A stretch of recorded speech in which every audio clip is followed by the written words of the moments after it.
সুপ্রিয় দর্শক, আসসালামু আলাইকুম।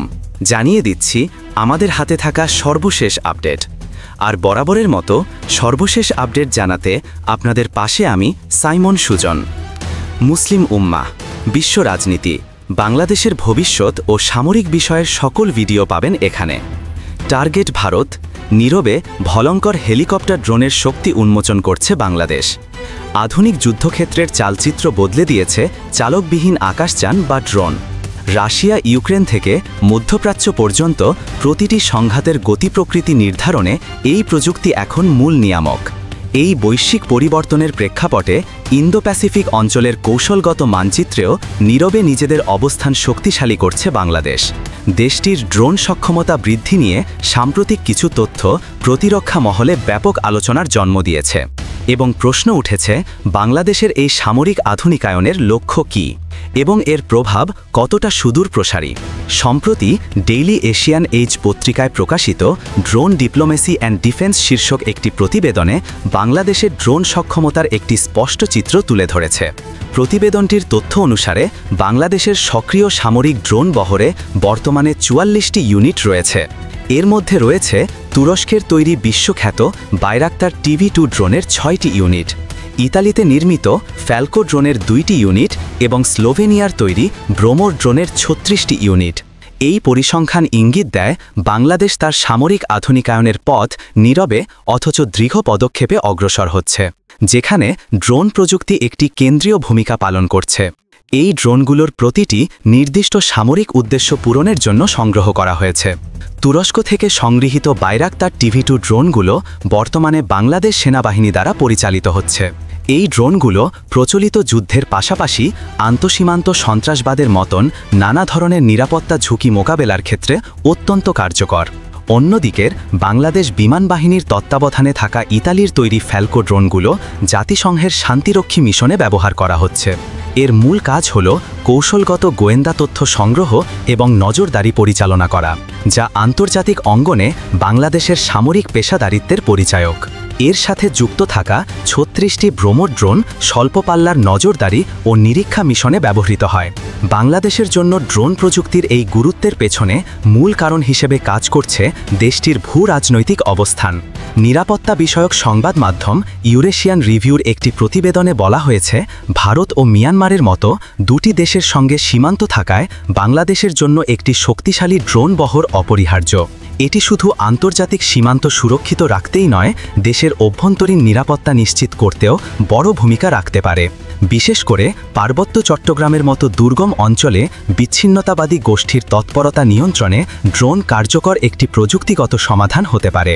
তবে এই সকল চ্যালেঞ্জ মোকাবেলার জন্য বর্তমানের চেয়ে আরও উন্নত প্রযুক্তি ও অধিক সংখ্যক ড্রোনের প্রয়োজনীয়তা রয়েছে।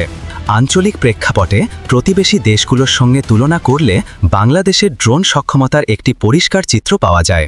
ভারতের ড্রোন ইউনিটের সংখ্যা বর্তমানে ২ শতাধিক এবং দেশটি ক্রমাগতভাবে যুক্তরাষ্ট্র ও ইসরায়েল থেকে সর্বাধুনিক ড্রোন সংগ্রহ করছে। পাশাপাশি তারা দেশীয়ভাবেও ঘাতক ড্রোন তৈরির প্রকল্প পরিচালনা করছে।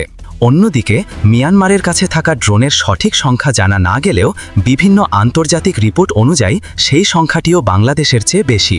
মিয়ানমার তার অভ্যন্তরীণ সংঘাতে চীন এবং রাশিয়ার তৈরি অ্যাটাক ড্রোন ব্যবহার করছে। এই আঞ্চলিক বাস্তবতার কারণেই বাংলাদেশ তার ড্রোন বহরকে শক্তিশালী করার জন্য সুনির্দিষ্ট পদক্ষেপ গ্রহণ করেছে, যা একটি আত্মরক্ষামূলক ও ভারসাম্যমূলক উদ্যোগ। বাংলাদেশের এই প্রতিরক্ষা পরিকল্পনা যে কেবল বর্তমানের মধ্যেই সীমাবদ্ধ নয়, তার প্রমাণ মেলে ডিফেন্স সিকিউরিটি এশিয়ার একটি প্রতিবেদনে।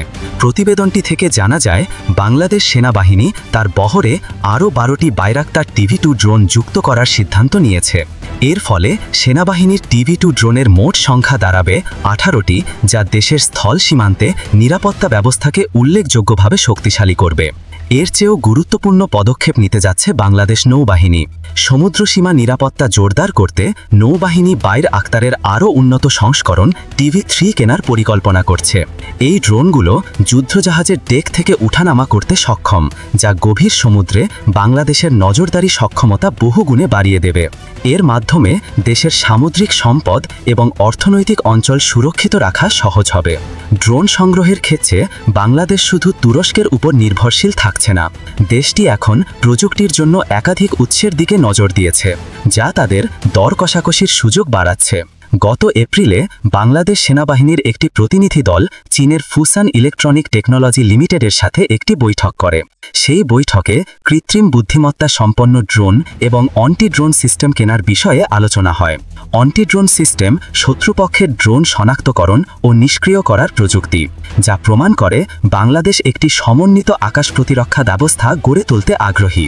তবে সেই আলোচনার সবচেয়ে গুরুত্বপূর্ণ দিকটি ছিল প্রযুক্তি হস্তান্তর। এর মাধ্যমে স্পষ্ট হয় যে বাংলাদেশ শুধু ড্রোন ক্রেতা হিসেবেই থাকতে চায় না, ভবিষ্যতে দেশেই ড্রোন তৈরি করার মতো সক্ষমতা অর্জন করতে চায়। এটি একটি আত্মনির্ভরশীল প্রতিরক্ষা শিল্প গড়ে তোলার দিকে একটি বলিষ্ঠ পদক্ষেপ। এই সকল তথ্য ও কার্যক্রম পর্যালোচনার পর একটি বিষয় স্পষ্ট হয়ে ওঠে, বাংলাদেশের এই ড্রোন শক্তি কোনো নির্দিষ্ট দেশকে লক্ষ্য করে গড়ে তোলা হচ্ছে না। এর প্রধান লক্ষ্য চারটি। প্রথমত, যে কোনো বহিরাগত আগ্রাসন থেকে দেশের সার্বভৌমত্ব রক্ষা।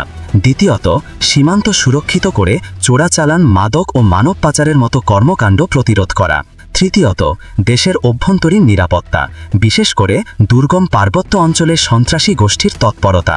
এবং চতুর্থত, বঙ্গোপসাগরে দেশের বিশাল অর্থনৈতিক অঞ্চল এবং সামুদ্রিক সম্পদ রক্ষা করা। তবে বাংলাদেশের এই ড্রোন সক্ষমতা বৃদ্ধির বিষয়টি কেবল মানসিক দৃষ্টিকোণ থেকে দেখলে এর সম্পূর্ণ চিত্র বোঝা যাবে না। এর সাথে অঙ্গাঙ্গিভাবে জড়িত রয়েছে দেশের অর্থনৈতিক নিরাপত্তা এবং প্রযুক্তিগত আত্মনির্ভরশীলতা অর্জনের একটি বৃহৎ পরিকল্পনা। বিশেষ করে বাংলাদেশ নৌবাহিনীর জন্য বাইরাক্তার TB3 ড্রোন সংগ্রহের যে পরিকল্পনা করা হয়েছে, তা দেশের নীল অর্থনীতি বা ব্লু ইকোনমির ভবিষ্যৎ সুরক্ষায় একটি নির্ধারক ভূমিকা পালন করবে। বঙ্গোপসাগরে বাংলাদেশে রয়েছে 1,18,813 কিলোমিটারের এক বিশাল অর্থনৈতিক অঞ্চল। এই সমুদ্রসীমা বিপুল মৎস্য ও খনিজ সম্পদে পরিপূর্ণ, কিন্তু গভীর সমুদ্রে কার্যকর নজরদারির অভাবে প্রায়শই অবৈধ মাছ ধরা এবং অন্যান্য দেশের বাণিজ্যিক জাহাজের অনুমোদিত কার্যকলাপের রিস্ক থেকে যায়। TB3 ড্রোন, যা যুদ্ধজাহাজ থেকে পরিচালনা করা সম্ভব, তা নৌবাহিনীকে গভীর সমুদ্রে দীর্ঘ সময় ধরে সার্বিক নজরদারি চালানোর সক্ষমতা দেবে।